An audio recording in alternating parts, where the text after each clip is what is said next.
Kathy Hochul is responding to Nassau County Executive Bruce Blakeman's order banning transgender females from competing at county-run athletic facilities. Hochul says Blakeman is trying to score cheap political points. CBS 2's Elijah Westbrook live outside the county's executive office in Mineola. Elijah.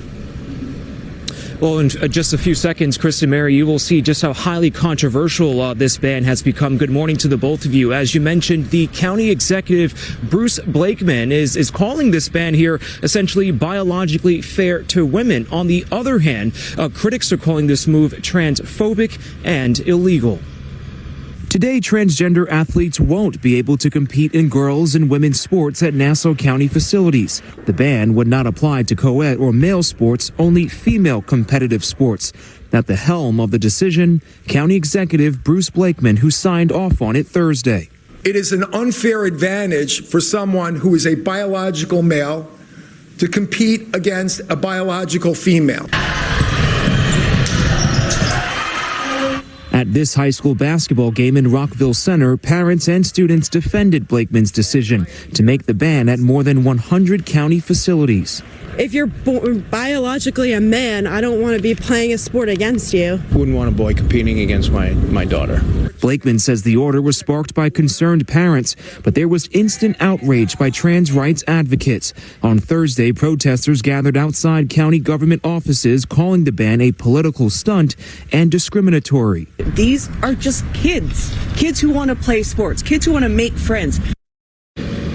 And back out here live, we do want to mention that Governor Hochul is also weighing in, criticizing this move, saying that it is unfair to young children. We know that the New York Attorney General, Letitia James, says her office will be exploring legal options when it comes to this case. That's the latest here from Mineola, Long Island. Elijah Westbrook, CBS 2 News.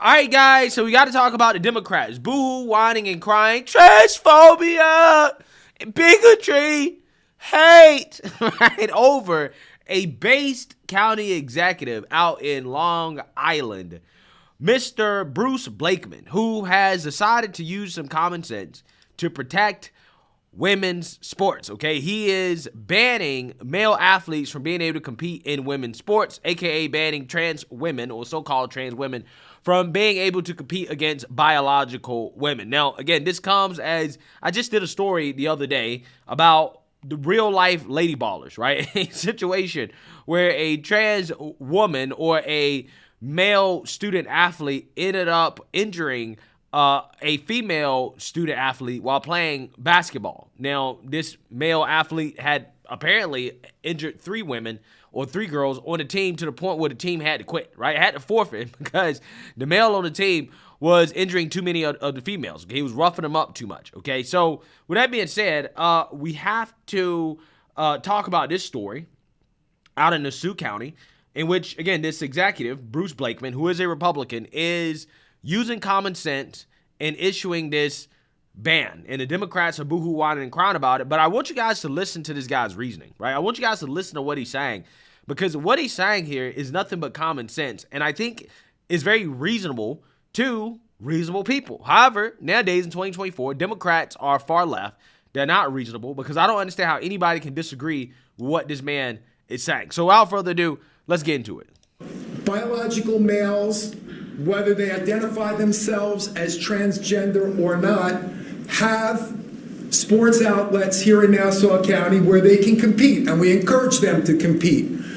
There are 3 categories in Nassau County for sports, leagues, and teams that use our facilities, our parks, our beaches, our ball fields, tennis courts, basketball courts, hockey fields, soccer fields, and basically there are 3 categories. There are men's and boys leagues, there are women's and girls leagues, and there are co-ed leagues. And what we are saying here today with our executive order is that if a league or team identifies themselves or advertises themselves to be a girls or women's league or team, then biological males should not be competing in those leagues. They can compete.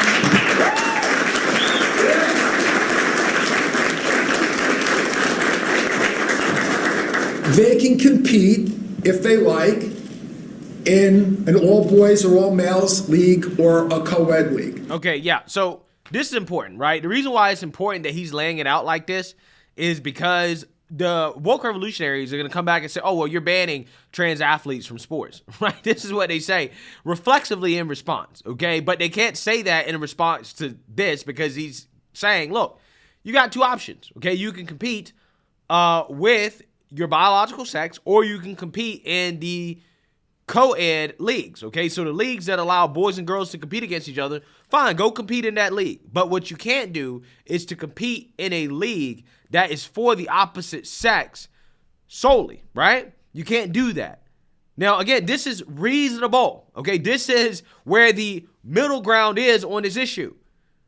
It's not like they only have male only or female only, and that's it, and they don't have a third option. No, in this case, they have a third option, co-ed. Go compete using the third option or compete based off your biological sex. That's it. You have two options. So there is no ban on trans athletes being able to compete in sports. However, no, you cannot compete with the opposite sex if the league is only for the opposite sex, right? It's really that simple. It's really that simple. So this is not precluding anybody from participating in sports. What it is, it's identifying that there are women and girls who spend a tremendous amount of time and effort to excel and compete in their sports that are women's sports. Whether it's the WNBA, whether it's college, whether it's high school, whether it's just a community league. And it is an unfair advantage for someone who is a biological male to compete against a biological female. Facts. I don't understand why is that so hard for people to grasp in 2024, right? It's just unfair. We've seen it. I don't know how many stories I've done to this channel, at least 20 stories over the last few years, probably more than that, where we see the obvious biological differences between men and women, okay? Whether that be stories that don't involve trans athletes or stories that do involve trans athletes, right? There is a difference. And we see that trans athletes do, in fact, have advantages over their biological female competitors. They do. They do.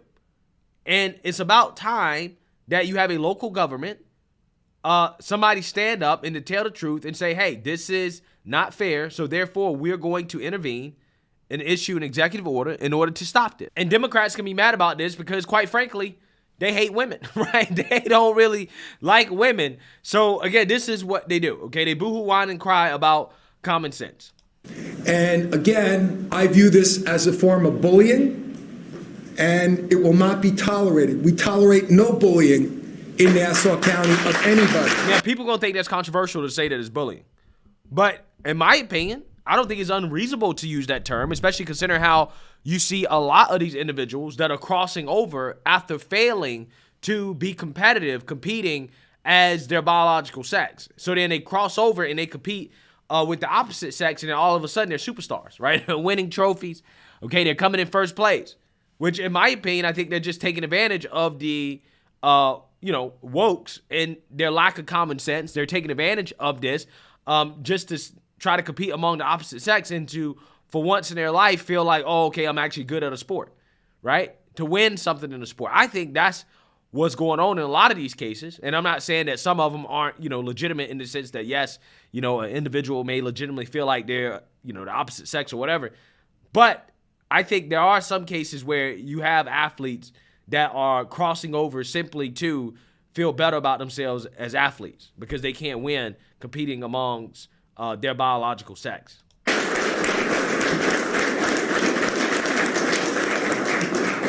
So I will be signing an executive order that says that the executive order will state, again, that if there is a league or a team that identifies or advertises themselves to be women's or girls, then biological males will not be able to compete under the license or the operating permit that they have with Nassau County. Yeah, so shout out to this guy, clearly and obviously, this probably wasn't an easy thing for him to do. Okay, he's going to get a whole lot of backlash, especially in New York, a largely Democrat state. Democrats on board with the extreme of the extreme when it comes to the left-wing progressive agenda. This is a part of that. So Hochul's already boohoo whining and crying. Letitia James talking about how she's going to investigate, right? How they're going to try to stop it. So Democrats are going to come after this guy with full force. They're going to, cry hate and bigotry like they always do. But I hope he doesn't back down. And shout out to him for doing this because, when you do stuff like this, you are subject to attacks from Democrats, and they're definitely going to turn up the heat on this guy. But I hope he stands his ground, and he's telling the truth, right? He's telling the truth, and he's doing what he got to do to protect women's sports. And if you don't like it, then you hate women, right? Because, again, that's how this works according to Democrats. If you don't agree with us, then, you must be a bigot. So let me know what you guys think. Make sure you like, comment, and subscribe. Most importantly, share a Black conservative perspective. Peace.